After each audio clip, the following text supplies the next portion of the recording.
So now our next presentation is going to be navigating the changes to the My Aged Care system. So Ingrid Fairlie is going to be doing this one. So she is a specialist consultant in quality and safety systems across the aged care and NDIS disability services. She works with organisations to implement systems that enhance the experience of consumers. She's been doing this for a long time, 30 years, and has closely monitored the proposed changes for the new support at home program that will replace the home care packages from the 1st of November.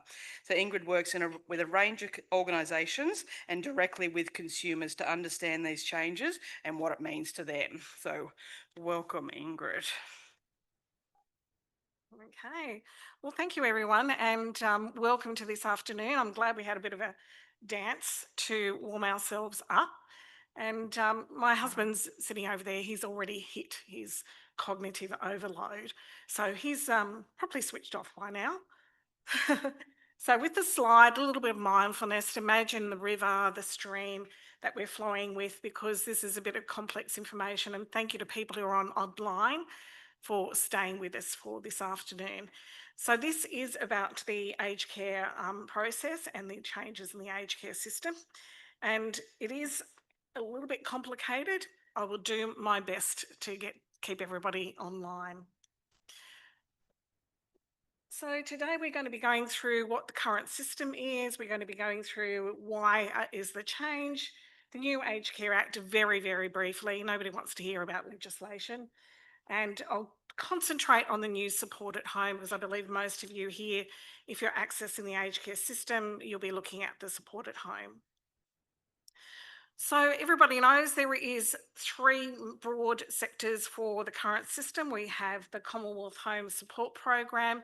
That's things like lawn mowing services or the odd cleaning, low-level supports that people will need in the aged care system.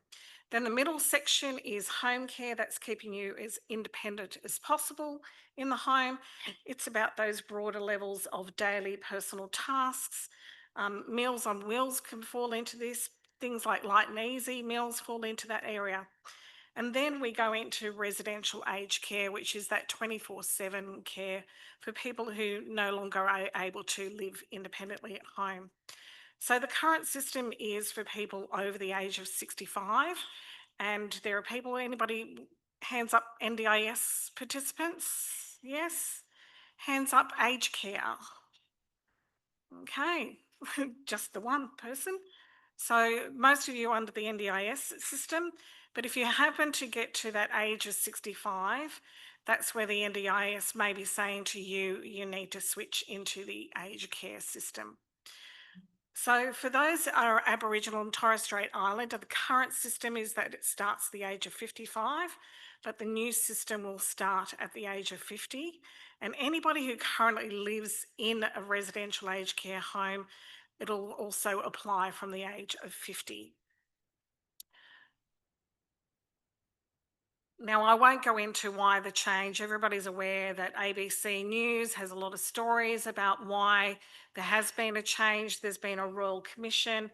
There are stories about neglect in residential aged care homes. There are concerns that there isn't enough money in the budget. And if anybody is waiting for a home care package, the wait for a home care package now has extended out to 14 months. People are actually dying waiting to receive a home care package. So that's why they've had to look at that change. The reason being is that we're an ageing population. I sit in the baby boomers.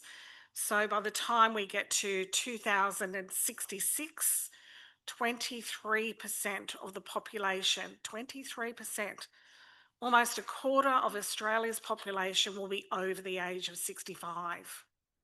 So that's a huge impost to the Australian system, and how we're going to pay for that many people possibly needing aged care. We're living longer, so by 2066, people who are aged over 85 will be 4.5% of the population. So that's why we have to have a change. We have to look at how the funding is going to be supported. We need to make sure that we have access to aged care services well beyond 2066. So I did update these slides because just an announcement last month, 88,000 people have been waiting for a home care package.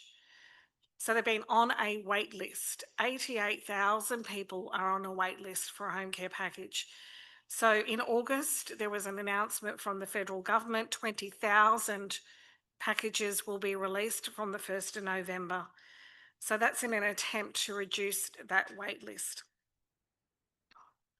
So on to the actual change, and I don't expect you to read the entire slide there, but the new Aged Care Act has come about because of that need to make sure that there was a good system that would take us into the future.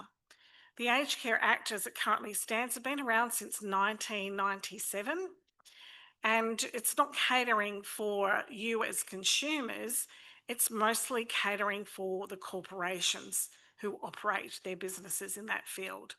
So this new Aged Care Act, it's human rights based, very similar alignment to the NDIS standards as well. And it means that there is more of a focus on person-centred care and what your rights are, moving into your stages as you move into aged care. There's also been an improvement. If anybody's been through trying to get an assessment for an aged care package, you can go through several people. So if there's an event such as a stroke, you'll end up in hospital. Social worker might assess you there. You then need to wait until you get into rehab to work out what are your needs moving out of rehab, then into home. What can I have at home? And you'll probably go through lots of clinicians who will come to assess you. All of them will have different processes, including an aged care assessment. And that final aged care assessment is a lengthy process and doesn't always address everything that you need. So with those improvements is the access and entry, a strong workforce, high quality care, and better and greater choice and transparency. Now, on that slide, there is a mention of the Commonwealth Home Support Program. It will be included into the support at home, but it's going to take another 2 years. So 2027 is when the Commonwealth Home Support Program will come into effect and be part of that support at home. So I'm just going to go through what's of interest to anybody who's here, who's thinking of looking into the aged care system. The single assessment process is going to be simpler. It's going to be a better process that will look at your actual needs. And for those of you experienced under the NDIS, the same thing's going to happen in aged care. You'll get a single support plan. And that support plan will guide you through the delivery of care. It will also go through what your funding and what your contributions will be. So with that particular support plan, you will take that with you to your choice of provider. So having that availability of an actual documented support plan like the NDIS will make it a lot easier for the home care providers to address and meet your needs. I am going to spend a little bit of time on the aged care assessment. So at the Hornsby Ku-ring-gai, I have actually given a little bit of talk, and one of the things that I say to people, don't wait. If you're feeling that you need to go and get access to aged care services, don't leave it until you're at that last final moment of going, I'm now can't struggle, I can't mow the lawn, I can't get the grocery shopping done, I'm struggling with my needs. Think about the people who are looking after you as well. As a carer, for my husband, it was something that we spoke about. He was struggling to mow the lawn. It may be something that you go, okay, he can still mow the lawn, he's able to walk, but just that effort and cognitive overload that takes him to start a lawnmower and mow the lawn. So we did not leave it until it was too late. We have started with the Commonwealth Home Support Program. When you're preparing for an assessment, and I'm saying the word prepare, be really prepared. Sit down together with your family, with your children, with friends, neighbours, really discuss what you feel your needs are. Don't make up that you go, okay, I can still get the clothes on the line, that's okay, but I can only manage 3 or 4 items and then I've got to sit down and have a break. Really think about what you need. Think about the level of function, the carer responsibilities, and how that carer can sustain that support for you, because they're going to get tired as well. So be prepared for that assessment. Have things written down. Have you got somebody who's going to sit with you? Even if you still have your husband, wife, daughter, son, whoever with you, have you got the right people to support you when you start to have that conversation with an assessor? They will start to ask you some personal, complex questions. And as we heard the experts say, when you're in the middle of having a stroke, all of it goes over the head. What did they say? It was too fast, too complex. I can't remember what was going on. So be prepared to have the right people with you when you meet with those assessors. Really important that you've got the right supports and that you have the right information. So the good thing about the new single assessment process, which has already started to be rolled out, the Hunter area seems to be the most common area where a lot of these things get piloted. So it seems to be a consistent area, but it's already been rolled out. And having that one person, that one contact is really going to help having those difficult conversations. So that's the single assessment process. Onto the new support at home. It was meant to come into effect on the 1st of July. There has been a delay because basically the industry wasn't ready for it, and I really don't think the industry is ready for it now. They're still struggling. It's a lot of complex changes to come through. So on the 1st of November, there will be a support at home program. So I'm trying to simplify this. What will stay the same? If you are currently on a home care package, you will experience no change. You will automatically transition. You would have got some letters coming through to you from the Department of Health explaining that you're going to transition to what is called a support at home program. You don't need to go through a new assessment, so that's an advantage. You've already got your assessment done, you're already on a home care package, there will be no change. Under the current system, there are 4 levels of funding, so your funding will stay the same when you go across. Your budget will match your home care package, and you will continue to receive the same services. A big question for people, because under the home care package, a lot of people might save up funds in their budget for a rainy day. That money will stay in your account and will transition to the new support at home. However, there's always a however. Any unspent funds from the 1st of November will stay in your budget, but they can only be used to assist you in assistive technology and home modifications. So there's going to be a restriction of what that money can be actually spent on from the 1st of November, but you won't lose that money. What if you're on a wait list? So as I mentioned, there's a 14-month waiting period at the moment to go into the next level of funding. So your needs are actually increasing and you might need some extra services, you might need some extra hours of support, and you're sitting there currently on a wait list. You will transition to the new support at home levels. And I'll go through what those levels are in a moment. You will automatically transition to the new support level, and that's those 20,000 extra packages that were announced by the government. Your budget will align to the next level of what there is in the new assessment process. You won't need a new assessment to be done, you will just automatically transition to the new funding level. So what is new?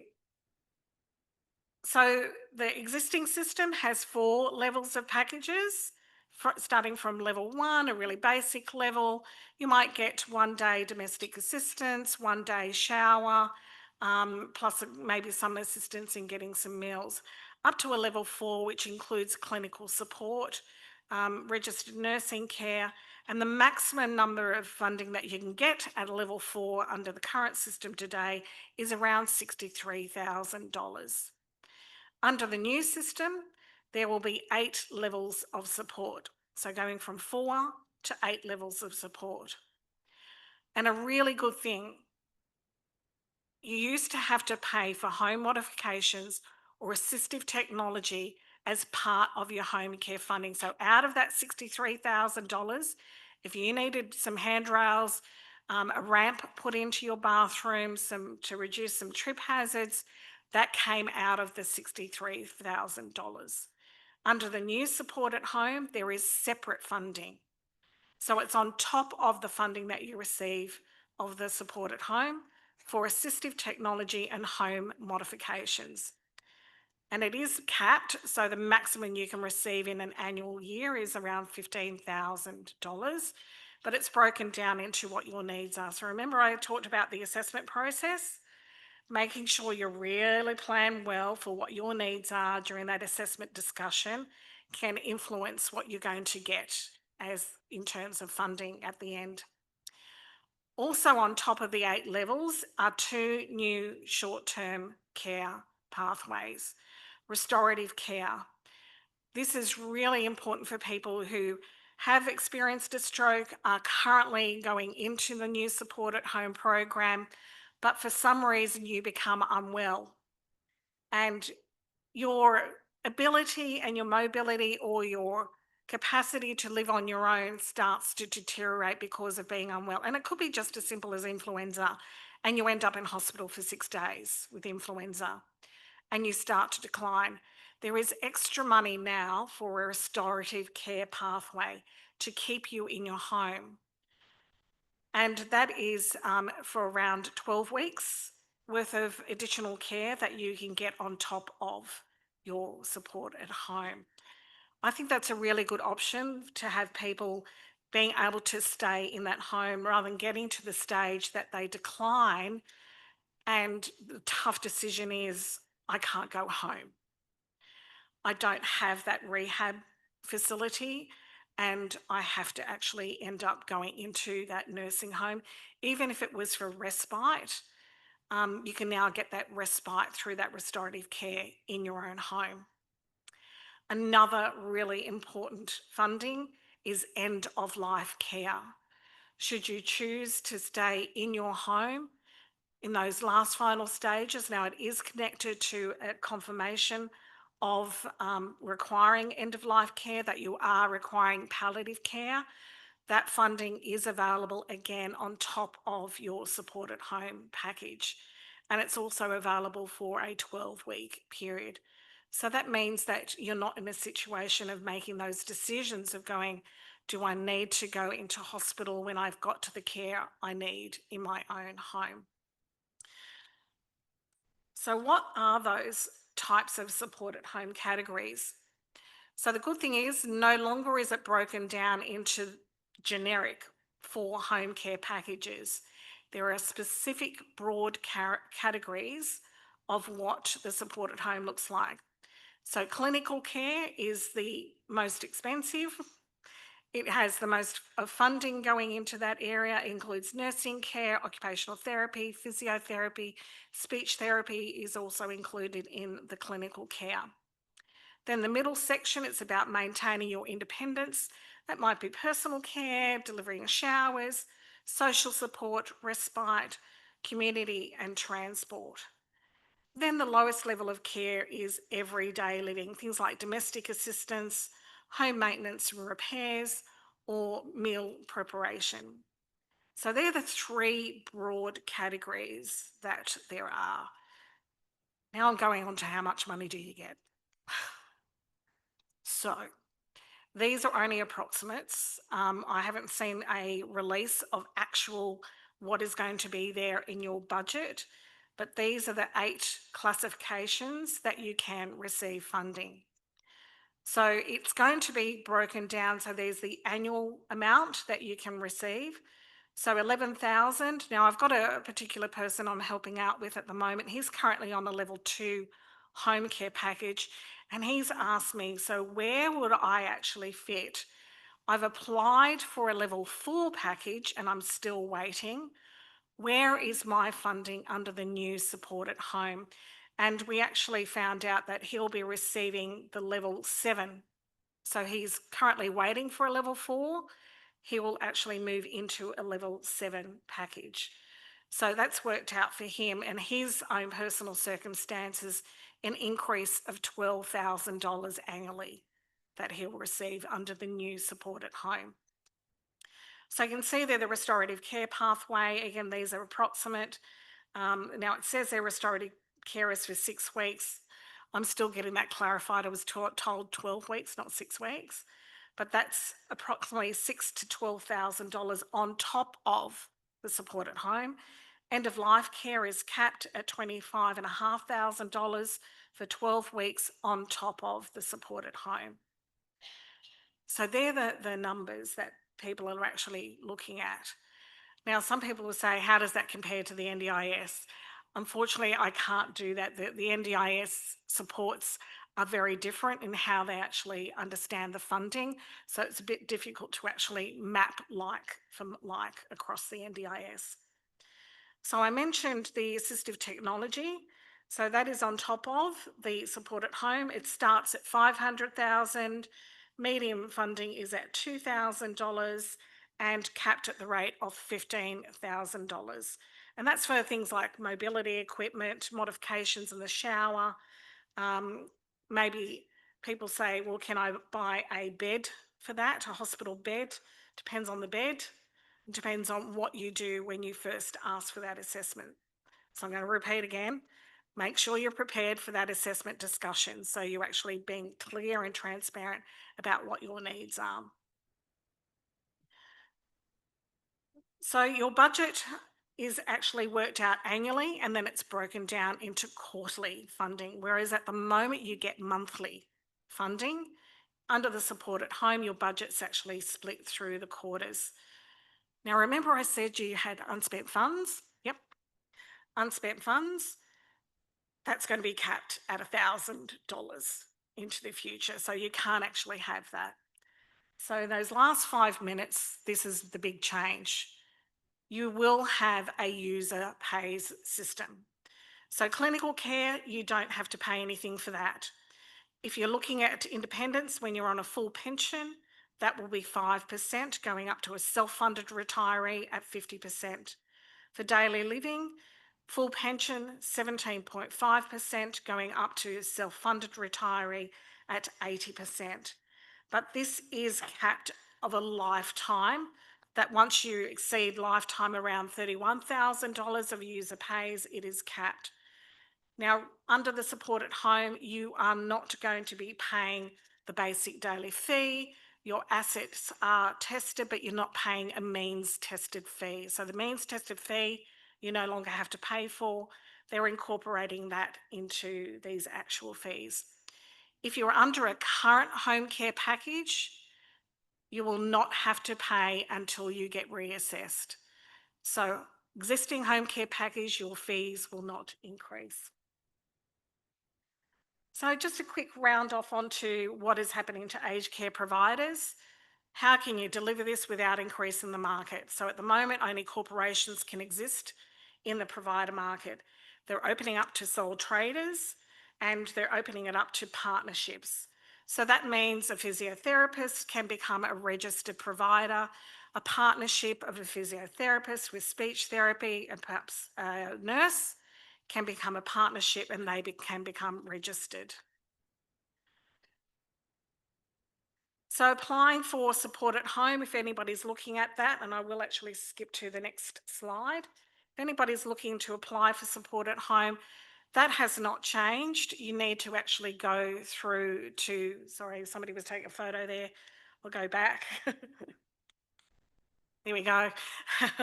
So that support at home process, it's very lengthy, lots and lots of steps in it, but you still have to go through to the My Aged Care website. So in summary, your rights are at the centre. You have more choice and control. The standards for aged care providers are far more stronger. Providers under the new Aged Care Act can have a criminal offence against an individual.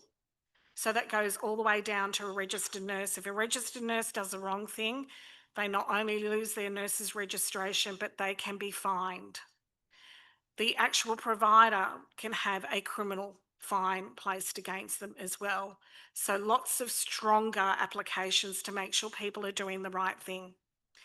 There's equality and workforce, so the centralised system for the NDIS, the same thing applies to the workforce in aged care. That will start in 2026, where there's a national program for workers to be assessed as being safe to work in aged care. And they're going to utilise the NDIS approach as well. A clearer and simpler entry process and whistleblower protections. So on to the very last slide. Take a photo of this one. These are the contact details of My Aged Care. I encourage people to use the phone line. The My Aged Care website has lots of useful tools to click through and assess what your needs are. There's lots of little helpful little checkpoints to go, am I eligible? You can work through all of those question and answer things, which make it really, really simple for you. And if you do not understand any of that process and you need help, the Older Persons Advocacy Network, they are free. They actually have lots of information about the support at home. There's free webinars, there's free training videos onto that website. At the moment, they say that you have to already be receiving home care packages, but if you look at their website, they will give you assistance to navigate what you need to do to plan for support at home. So on that, I'll leave that screen up, and thank you.